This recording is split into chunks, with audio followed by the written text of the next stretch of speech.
இப்போ நீங்க ஒரு இமெயில் வந்து நீங்க டிராஃப்ட் பண்ணி அதை ஸ்கெடியூல் போடணும். அதாவது நீங்க அதை ஃபர்ஸ்ட் நாளே நீங்க அதை வந்து என்ன பண்ணிருக்கீங்கன்னா, நாளைக்கு ஒரு 10 மணிக்கு அனுப்பணும். பட் அடுத்த நாள் உங்களுக்கு வந்து மறந்து போயிடும் அப்படிங்கிற ஒரு பட்சத்துல நம்ம என்ன பண்ணிக்கலாம்னா, முன்கூட்டியே நம்ம மெயில் டிராஃப்ட் பண்ணி யாருக்கு அனுப்பணும் அப்படிங்கிற இமெயில் எல்லாம் நம்ம வந்து கொடுத்துடலாம்.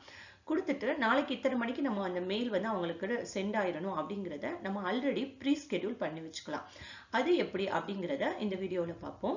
இப்போ நீங்க இங்க வந்து மெயில் வந்து உங்களுக்கு யாருக்கு அனுப்பணும் அப்படிங்கிற மெயிலை நீங்க கொடுத்துருங்க. கொடுத்துட்டு அடுத்தது சப்ஜெக்ட்ல நீங்க என்ன மென்ஷன் பண்ணணும் அப்படிங்கிறத நீங்க வந்து சப்ஜெக்ட்ல மென்ஷன் பண்ணிக்கோங்க. ஓகே, சிக் லீவ்னா சிக் லீவ். அடுத்தது நீங்க கீழே சென்ட் பட்டன் பக்கத்துல உள்ள ஏரோல பாத்தீங்கன்னா ஸ்கெடியூல் இருக்கும். ஸ்கெடியூல கொடுத்தீங்கன்னா நீங்க கஸ்டமைஸும் பண்ணிக்கலாம், இல்ல ஆல்ரெடி டிஃபால்ட்டா இருக்கிறதையும் எடுத்துக்கலாம். ஸோ கஸ்டமைஸ் இருக்கிறத எடுத்துக்கிட்டீங்கன்னா நீங்க அந்த டேட்டை வந்து சூஸ் பண்ணிக்கணும். நாளைக்கு எந்த டேட்னா இல்ல அதுக்கு அடுத்த நாளோ எந்த டேட்டை சூஸ் பண்ணிட்டு டைமிங்ல போயிட்டு அந்த டைமிங்கையும் நீங்க வந்து மாத்திக்கணும். 9 மணினா 9 AM AM இல்ல PM அப்படின்னா PM கொடுத்துட்டு நீங்க ஸ்கெடியூல் சென்ட் அப்படின்னு கொடுத்துட்டீங்க அப்படின்னா உங்களோட வந்து ஸ்கெடியூல் சேவ் ஆயிரும்.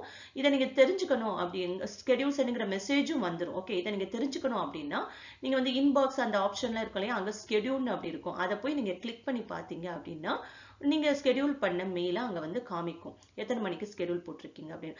பட் நீங்க வந்து இது வேணாம் அப்படின்னு நீங்க டெலீட் பண்ணிக்கலாம், இல்ல கேன்சல் பண்றதுனாலும் நீங்க பண்ணிக்கலாம்.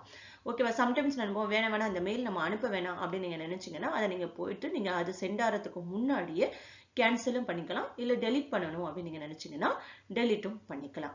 ஸோ இப்படிதான் நம்ம வந்து கொஞ்சம் முன்கூட்டியே நம்ம மெயிலை ஸ்கெடியூல் பண்ணக்கூடிய மெத்தட்.